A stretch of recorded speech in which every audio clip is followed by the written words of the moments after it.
What's this then? Well, it's a jug, but it's shaped like a fish. And that's the subject of this little video. I'm a fish philiac. I love fish toys, and there's a lot of them out there. This one is a Cornish one, which you pick up when you're on holiday down in the West Country, and it's called the Glug Glug jug. The reason is it's got water up to about here, there's air trapped in the back, and when you tilt it, it makes a lovely noise. Listen. All because there's water inside. Ooh, glug, glug, glug, glug. Here's its baby. It's a smaller one, but it doesn't make so much noise, unfortunately, but it's higher. A little bit, yep.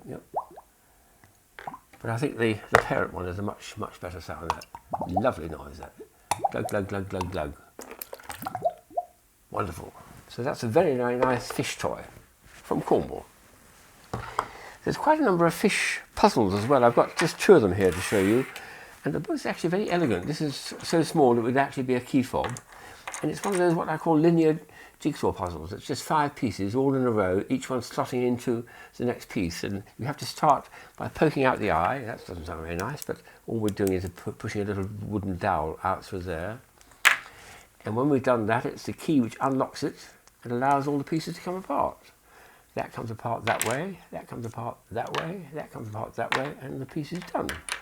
All we had to do now is reassemble them. So it's a very elegant and simple little one. I had a much bigger one, snake one, which I've shown previously, but as a little fish puzzle, that's a very sweet one. The other one is a trickier one, and I can't pretend to do it, certainly not on camera, but the idea is to remove this ring here. You start with, I think the ring has to come right the way back into the body of the shark, which is back, oh, let's try and get that past there. There we are. So it's a shark. And I think the first move is to this little diamond piece has to go through there, and then something else happens. It's a tricky one to do, but eventually that ring will come off when you've managed to solve the puzzle. But just to have it as a little the shape of the fish, I think adds a nice flavour to it. So I like that.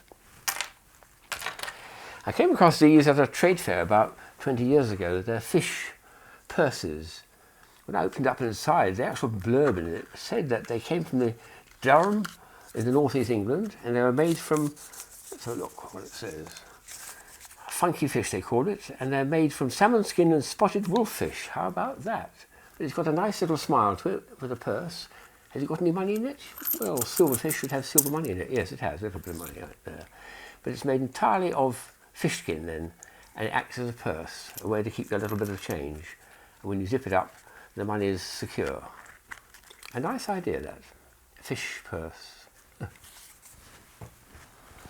The Japanese are very keen on fish, and they treat it almost as a sacred function.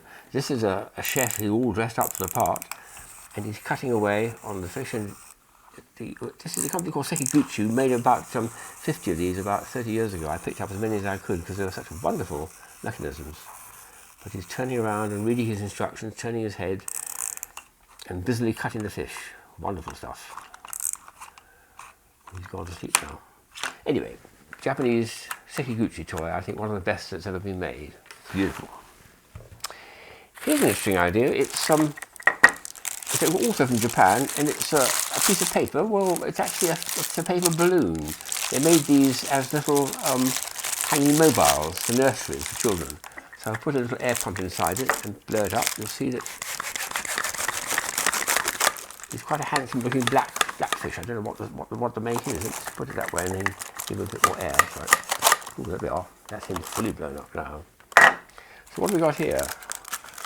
Well, he's actually a bit unhappy, so we'll turn it upside down, and now he's a bit happier. Got a smile on his face. He's got fins, tails, all the rest of it, all over the place. But you hang it from the top here and leave it in the nursery above a cot for a child to look at, along with other shapes and so on. I think there were a version of these for a Christmas pack a few years ago, little Japanese paper balloons, and then it just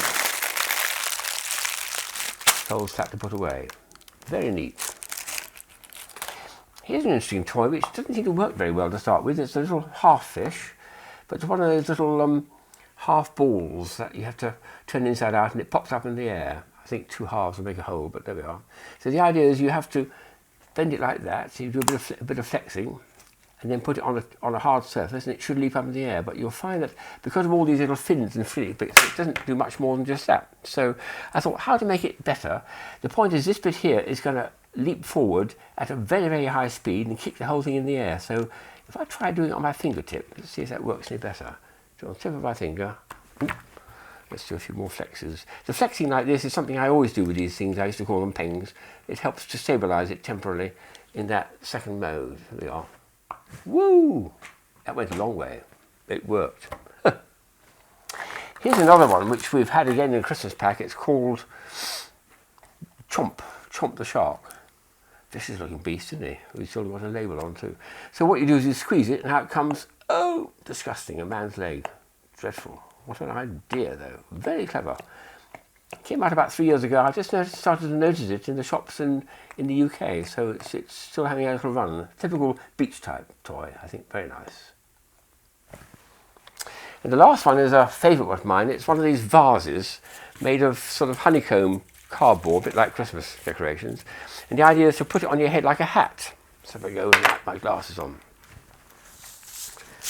I have to adjust it so that it sort of sits on the head very nice. I don't want to have flowers on the top, I feel, but never mind. Does it feel, yeah, it feels comfortable. How is it looking? Oh, good. Yes, quite a hat. That's Fishy.